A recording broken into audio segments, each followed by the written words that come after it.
Jelajahi cara baru mendapatkan informasi. Download Metro TV Extend sekarang.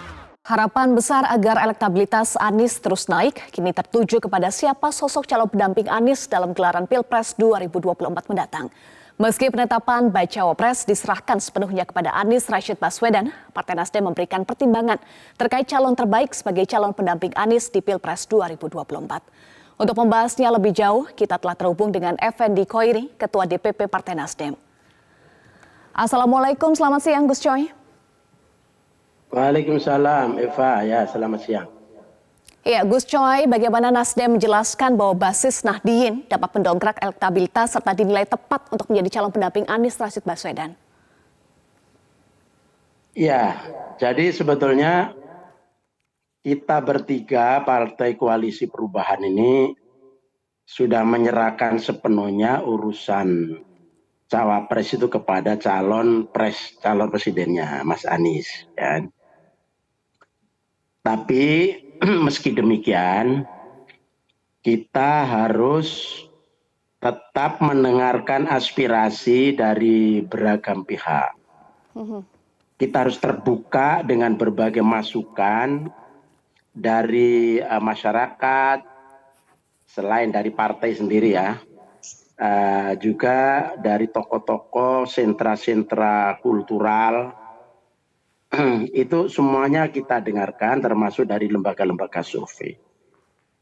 Nah, hari ini lembaga-lembaga survei telah menyampaikan bahwa posisi atau elektabilitas Mas Anies itu sekitar 20% atau 21%, paling tinggi mungkin ada yang 23%.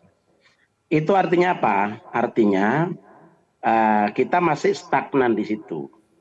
Padahal untuk bisa masuk pada putaran kedua, insya Allah ini nanti putaran kedua, prediksi dari berbagai pihak kalau 3 calon ya ada 2 putaran gitu kan. Nah kita berjuang bagaimana masuk putaran kedua. Setelah itu bagaimana bisa menang. Nah, untuk mencapai putaran kedua, itu paling tidak kita harus bisa mencapai antara 40%, 35% ke atas. Nah, sekarang di mana kelemahan Mas Anies, di mana kelebihannya?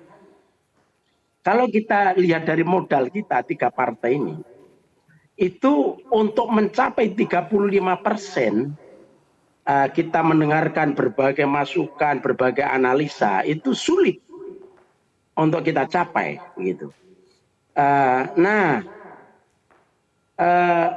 Dan sekarang 20% itu dari mana?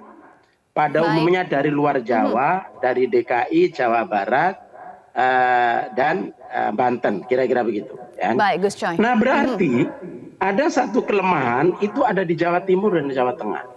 Baik. Jawa Timur sekitar hanya 13%, Jawa Tengah hanya sekitar 7 ya. Gus Coy, untuk menutup kelemahan di Jawa Timur dan Jawa Tengah siapa sosok cawapres Anies yang layak menurut Koalisi Perubahan untuk Persatuan? Nah, dari situlah kemudian kita harus mencari pasangan, kan begitu. Ini nih formulasinya kan begitu. Cari pasangan yang bisa mendongkrak suara ini. Lalu siapa, dari mana? Karena kita tahu semua bahwa Jawa Timur dan Jawa Tengah itu adalah basis Nahdlatul Ulama, basis Nahdien, bukan formal NU-nya ya, tapi Nahdien.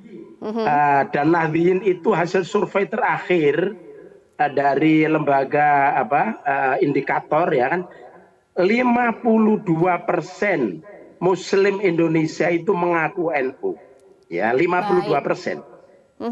Muslim Indonesia. Nah, dari 50% itu basis terbesar ada di Jawa Timur, Jawa Tengah selain di Jawa Barat. Baik, Gus Coy. Sementara yang ke Muhaimin kira-kira yang PKB itu sekitar 10%, yang P3 mungkin hanya sekitar 5%, 7%. Baik. Nah, berarti masih sekian puluhan ribu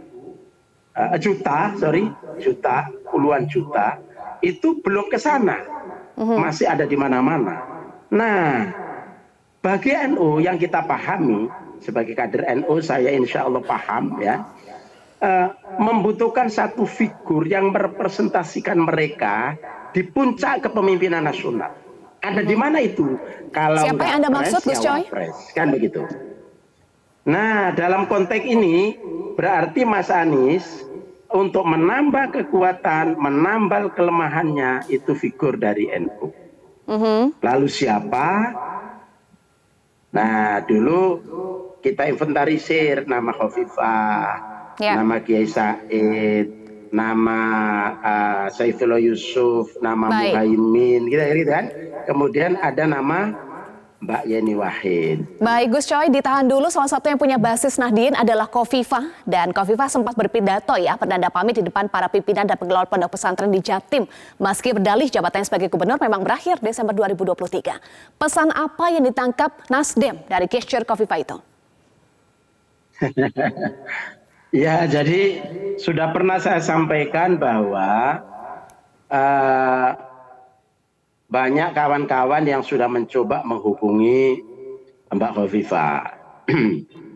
Tapi responnya mungkin belum terlalu jelas, ya.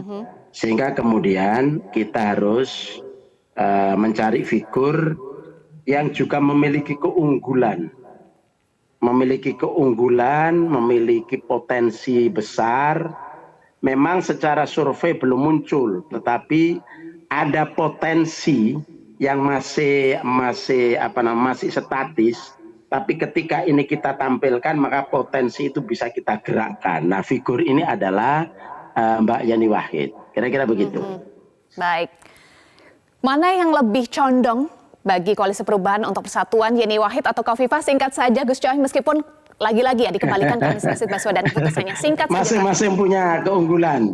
Masing-masing punya keunggulan. Masing-masing keunggulan, sehingga nanti siapa yang bersedia, siapa yang lebih siap, siapa yang berani, baik, siapa yang kemudian dari dua ini dipilih oleh Mas Anies, itulah yang harus kita dukung dan sekaligus kita mobilisasi pada kekuatan NU terutama di Jawa Timur dan Jawa Tengah. Saya kira akan menambah kekuatan yang dahsyat. Baik. Keputusan ada di tangan Anies Rashid Baswedan. Terima kasih Ketua DPP Partai Nasdem Effendi Khoiri. Gus Coy sudah bergabung bersama kami di Metro Siang. Cara mudah mendapatkan informasi dengan satu sentuhan jari. Download Metro TV Extend.